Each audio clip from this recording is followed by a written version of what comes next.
நீங்கள் தவறவிட்ட எபிசோடுகளை இப்பொழுதே காணுங்கள் உங்கள் Tandivan.com மற்றும் Tandivan யூடியூப் சேனலில்.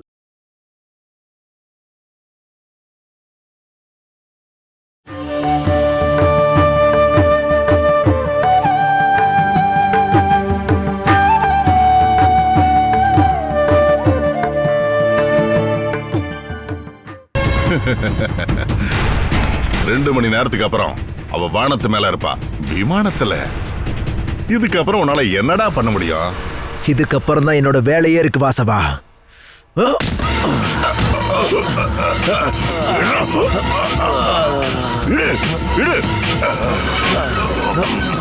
பொண்ணு இன்னைக்கு கண்டிப்பா போக மாட்டாடா. ஏய், அப்பா செத்து போயிட்டான்னு தெரிஞ்சா எந்த பொண்ணுடா கல்ஃபுக்கு போவா?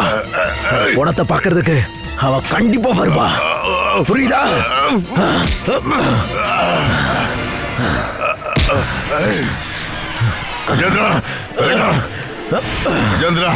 வேண்டாம் வேண்டாம் வேண்டாம்.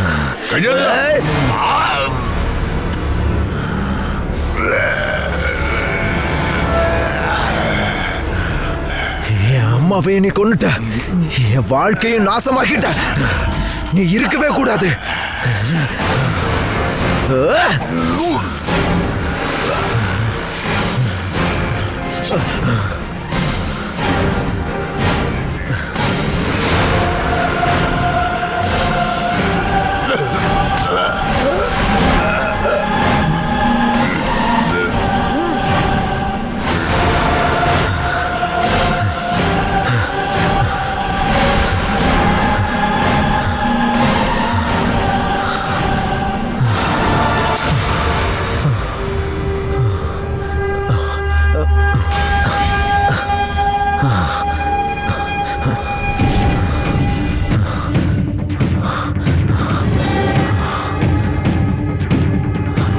Hello, police station.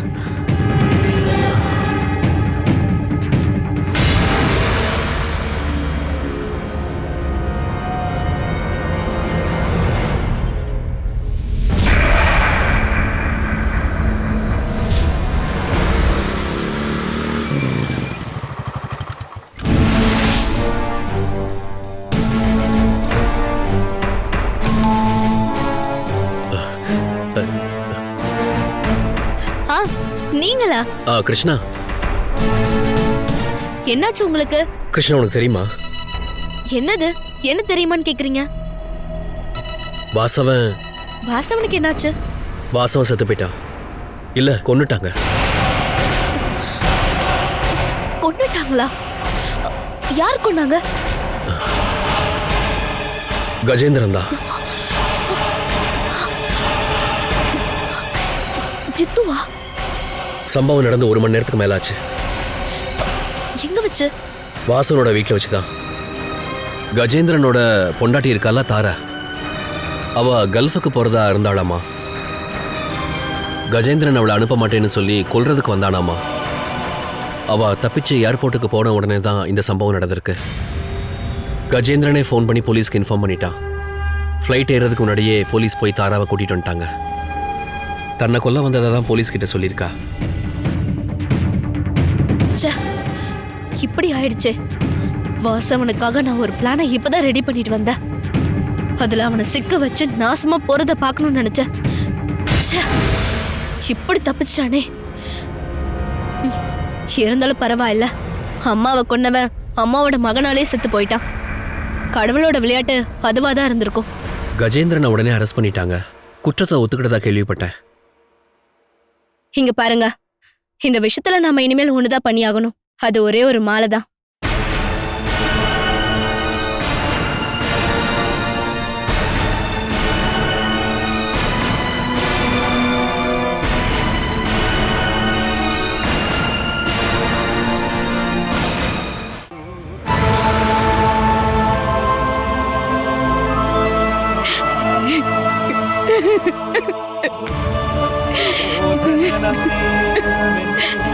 அப்பா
அப்பா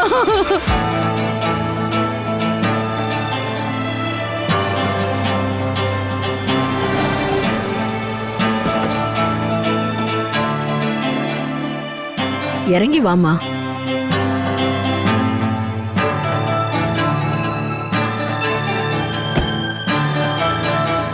இதுக்கப்புறம் நீ வருத்தப்பட்டு எந்த பிரயோஜனமும் இல்ல ஜெயா. போனது போச்சு.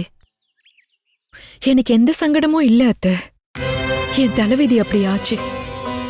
இந்த வீட்டோட ஐஸ்வர்யம் அம்மா தானே நாங்க எல்லாரும் லேட்டா தான் புரிஞ்சுக்கிட்டோம்.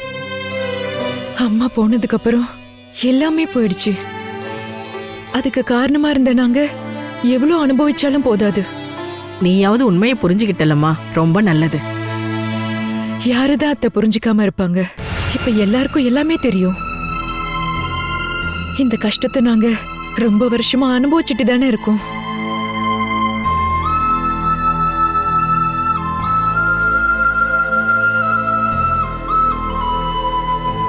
எனக்கு ஒரு விஷயம் புரியல. கிருஷ்ணா எதுக்காக என்ன பார்க்கணும் நீங்க வர சொல்லியிருக்கா? இந்த வீட்ல வச்சு அவளை நாங்க ரொம்பவே கஷ்டப்படுத்தி இருக்கோம். அதுக்கான பலனை தான் நாங்க இப்ப அனுபவிச்சுட்டு இருக்கோம். நாங்க இன்னைக்கு கிருஷ்ணாவை நடுத்தெருக்கு அனுப்பிட்டோம். இன்னைக்கு நாங்க நடுத்தெருவுல இருக்கோம். அவளை பொய் கேஸ்ல உள்ளதல்ல என் வீட்டுக்காரர் தான் நிறைய வேலை பார்த்தாரு. இன்னைக்கு அவர் ஜெயில இருக்காரு. அதுவும் முக்கியமான கேஸ்ல குற்றவாளியா. இந்த உலகத்துல கடவுள் இருக்காருன்னு புரிஞ்சுக்கிட்டேன் அத்தை. தப்பு பண்ணவங்களுக்கு கண்டிப்பா தண்டனை கிடைக்கும்.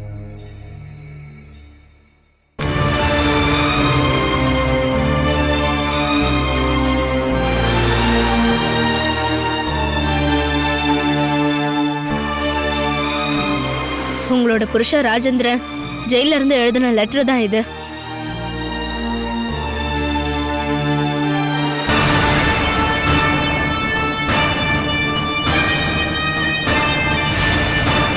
படிங்க, நல்லா சத்தமா படிங்க. அன்புள்ள கிருஷ்ணாவுக்கு எல்லாருக்கும் கேக்குற மாதிரி நல்லா சத்தமா படிங்க.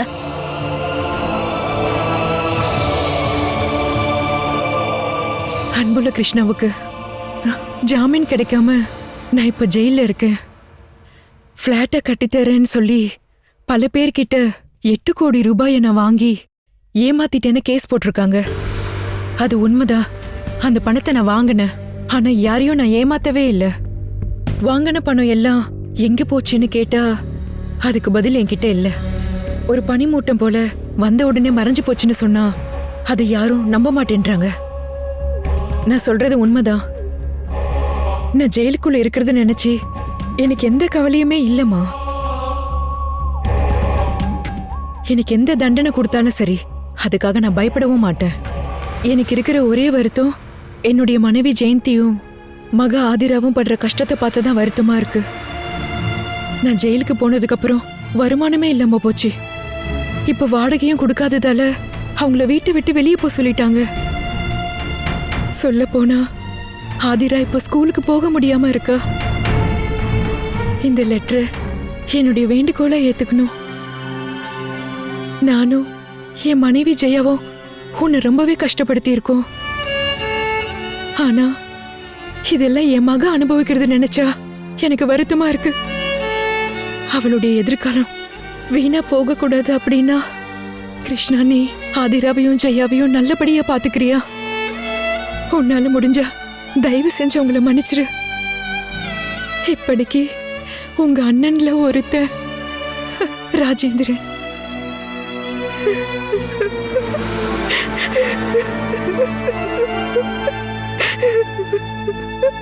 இந்த லெட்டர் உங்க புருஷன் தானே எழுதியிருக்காரு?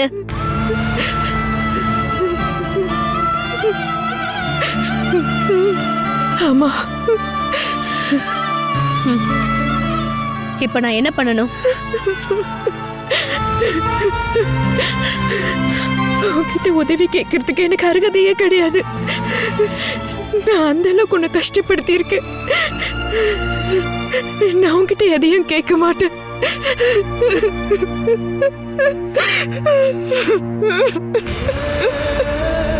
ஜெயா, நீயும் உன் பொண்ணும் இதுக்கப்புறம் இங்கேயே தங்கிக்கோங்க. பாரு, உங்க பழைய ரூம்லயே நீங்க தங்கிக்கோங்க. அட, நீ அழுகாதம்மா. நாம வந்த கார் எடுத்துக்கிட்டு நீ இப்பவே கிளம்பு. ஆதிராவை கூட்டிட்டு திங்ஸ் எடுத்துக்கிட்டு இங்கேயே வந்துடுங்க.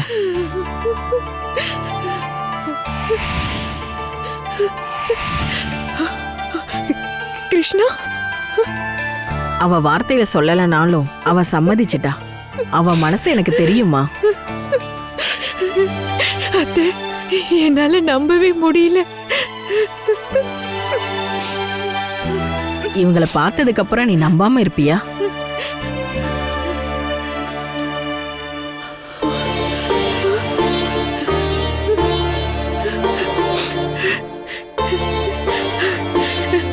நீங்க எப்படி இங்க? நாம மட்டும் இல்லம்மா, எல்லாரும் இங்க வர வேண்டியிருக்கோம். ஆத்து தண்ணி கடல்ல தான் கடைசியா கலந்தாகணும்.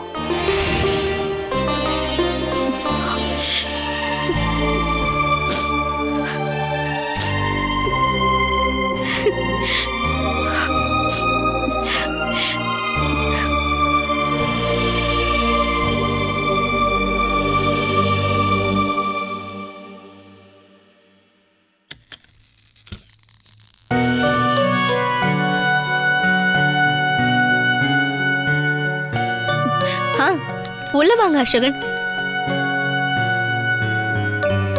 நீங்க இப்படி என்னோட ரூம்க்கு வரதுக்கு பெர்மிஷன் கேட்கணுமா என்ன? கண்டிப்பா கேட்கணும். ஒரு ஆபீஸ் முதலாளியோட ரூமுக்குள்ள வர்றதுக்கு கண்டிப்பா பெர்மிஷன் கேட்கணும். கேட்காம வந்தா அது சரியா இருக்காது. கேலி பண்றதை நீங்க நிறுத்தவே இல்லைல்ல? சரி சரி, நீங்க உட்காருங்க.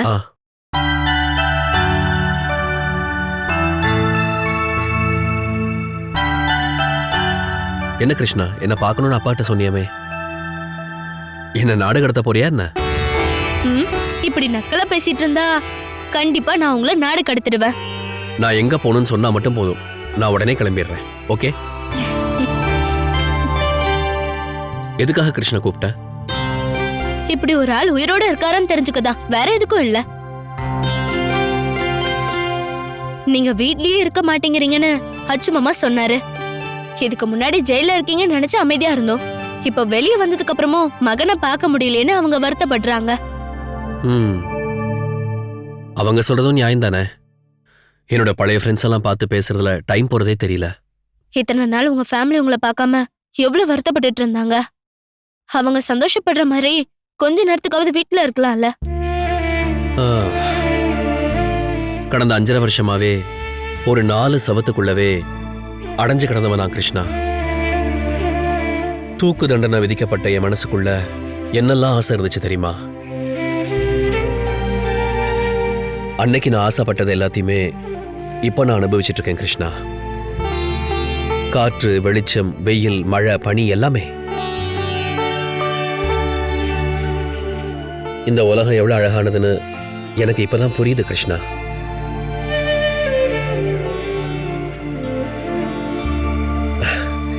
எல்லாத்தையும் நேர்ல பார்த்த உடனே என் ஆசை அடங்கவே இல்லை. அதனாலதான் நான் டெய்லி காலையில வீட்டை விட்டு போயிடுறேன். இதுக்கடையில எனக்கான வேலையும் நான் தேடிட்டு இருக்கேன். ஒரு கொலைகேஸ்னால ஜெயிலுக்கு போயிட்டு வந்த ஆளுக்கு வேலை கிடைக்கிறது சாதாரணமான விஷயம் இல்லைல்ல.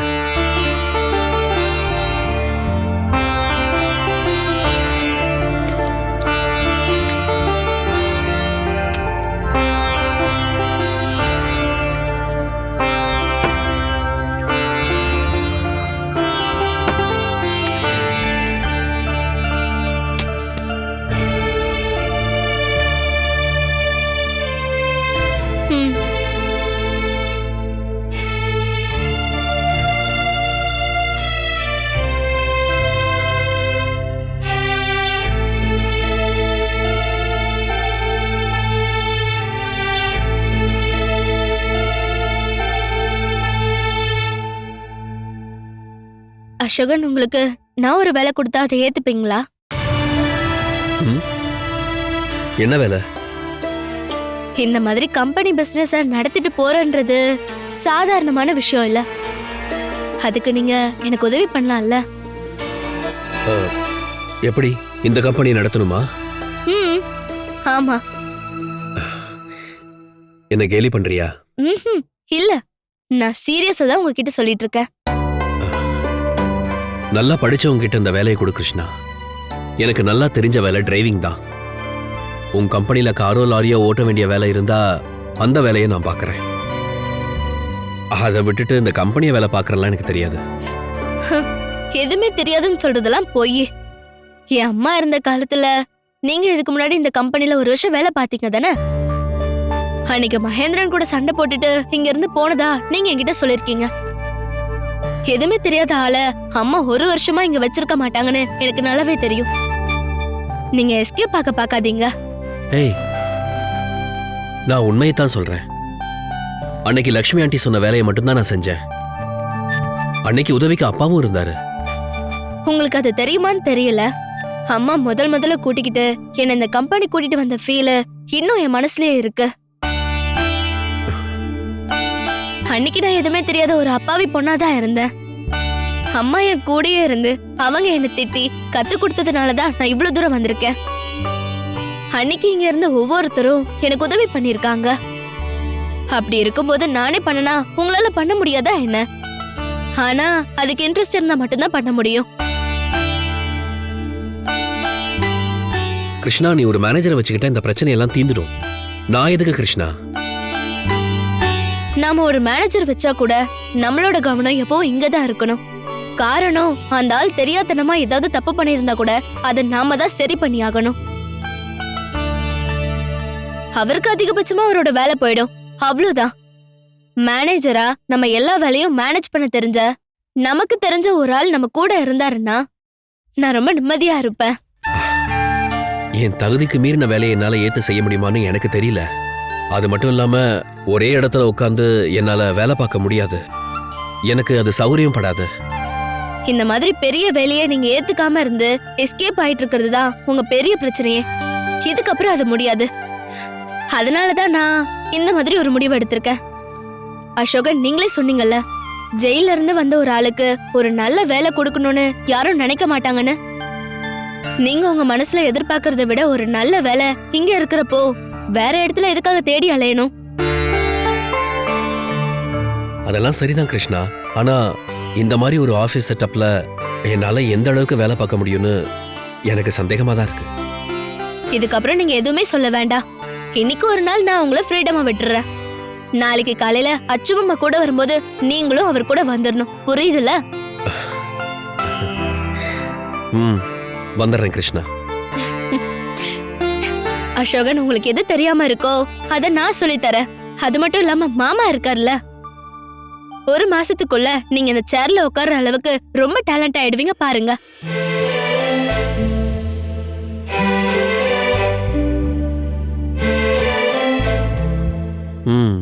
சரி சரி,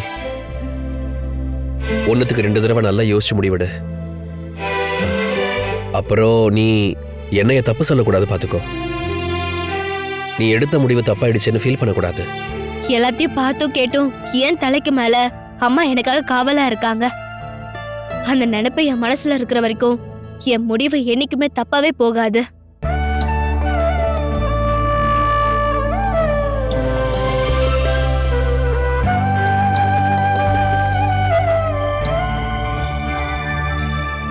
அத்தை, உங்களுக்கே தெரியும்ல, கொஞ்ச நாளைக்கு முன்னாடி கிருஷ்ணா தான் எல்லாத்துக்கும் காரணம்னு என் மனசுக்குள்ள அந்த எண்ணம் ஓடிட்டே இருந்தது.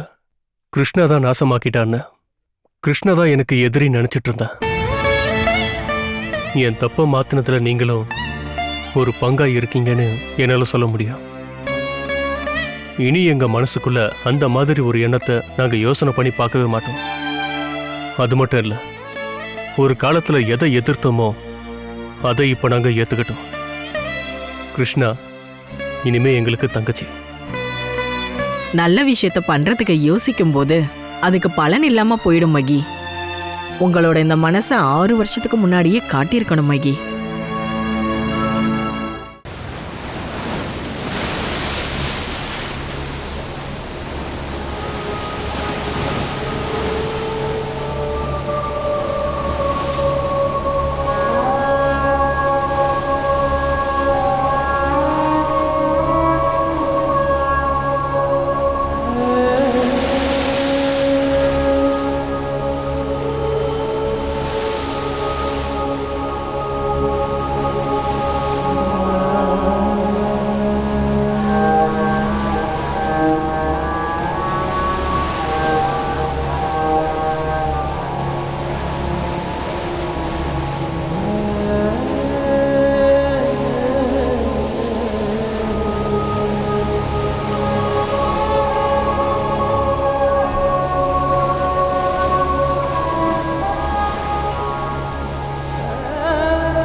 லக்ஷ்மி